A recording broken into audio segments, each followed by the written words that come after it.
Welcome back. You're watching Prime Property. Get this. 100 crore rupees for a penthouse in Gurgaon, Sector 78. I'm not joking. That is the price. 100 crore rupees for one penthouse launched by the Delhi-based Raheja developers on the top floor of his project Rivanta. The last most expensive launch in the national capital region has been by Tata Housing, but that was for villas priced at 130 to 170 crore rupees a piece and also in the prime Lutyens, Delhi. Raheja's launch price of 1 lakh rupees a square foot is even unheard of in South Mumbai. Here's Raheja's sales pitch.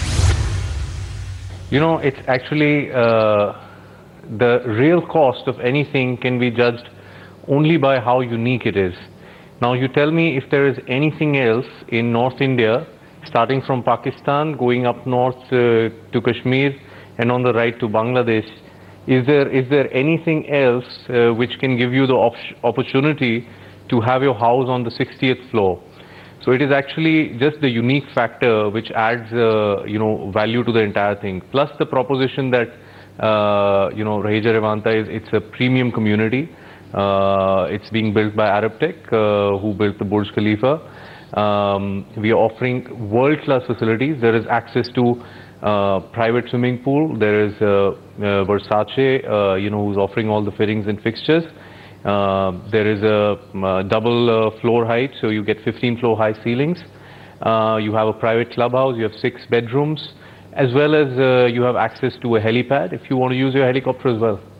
Okay, that's your sales pitch, but I still don't understand why this penthouse has to cost 100 crore rupees. The entire floor area in totality is about 10,000 square feet. So on the ground floor you get 6 bedrooms, living, dining, and on the upper floor you get a swimming pool and a clubhouse. On the floor above that there is a helipad, which I'm presuming that anybody who's buying such an expensive apartment would probably own a helicopter as well. Now, if someone is going to pay 100 crore rupees for a penthouse, I would assume the buyer is going to be quite picky about the residential tower, which is of course Rivanta. Can you tell me a little bit more about Rivanta? Right. So, Rivanta is a 19-acre community. Presently, we are looking to deliver it in the mid of next year. It's a 60-story tower and a lot of low-rises. The low-rise is also substantially complete. In the high-rise, amazingly, we are seeing we're already around the 26th floor. And how have the sales been at Rivanta? What is the pricing there today? The total number of apartments are close to 800 in Rivanta. It is almost completely sold off as of right now.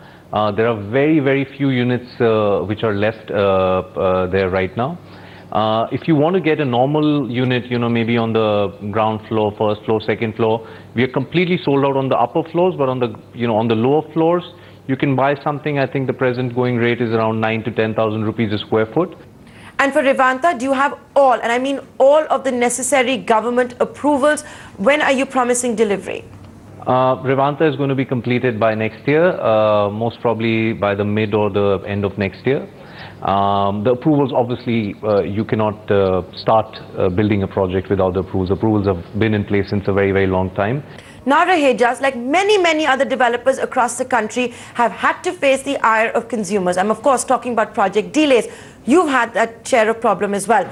And in Gurgaon, you've had another project, Atharva, where buyers have even gone onto the Prime Minister's office to complain there is no water connection, there is no electricity connection. Can you explain to us why people should have faith in Raheja developers, why they should even consider buying that penthouse for 100 crore rupees? So, that's a very interesting question. When it comes about delivering projects on time, a developer can build a community, so we can give you a project, we can build the fastest, we can make great looking products, but at the end of the day, everything depends, the livability of the place depends completely on the infrastructure that is provided by the government. Fortunately, in case of Rivanta, it's already on the National Highway 8. There is already a lot of five-star hotels and development that is happening around. So hopefully we won't face this problem in this project. But in a lot of other projects, there are issues of infrastructure which which is an issue I think the government needs to take up on a national level. No, all that is fine, but do you have the necessary infrastructure? Do you have all of the approvals? Can you tell people watching this show right now that Revanta is going to have water and electricity? That's right. In this case, yes, but there are, I mean, it's not only Atharva Vedanta, it's actually hundreds and hundreds of projects in Gurgaon which are getting delivered, whether they're on Golf Course Extension Road, whether they're on Dwarka Expressway, whether they're in New Gurgaon. There is hundreds of projects which are getting delivered, millions of people who are waiting in angst, you know, to see the basic level of amenities like roads, power, water, sewage, to be provided. Unfortunately, these are things that are provided by the government. They cannot be built by a developer. But this is a problem we have to face, and I'm hoping that these things will get solved with the new government coming into power. There you go. That's Raheja Developers convinced is going to be able to sell that penthouse for 100 crore rupees near National Highway 8 in Gurgaon. We're going to slip into a short break, but we're going to leave you with a few projects in the affordable category in the National Capital Region that caught the fancy of commonfloor.com. See you in a few minutes.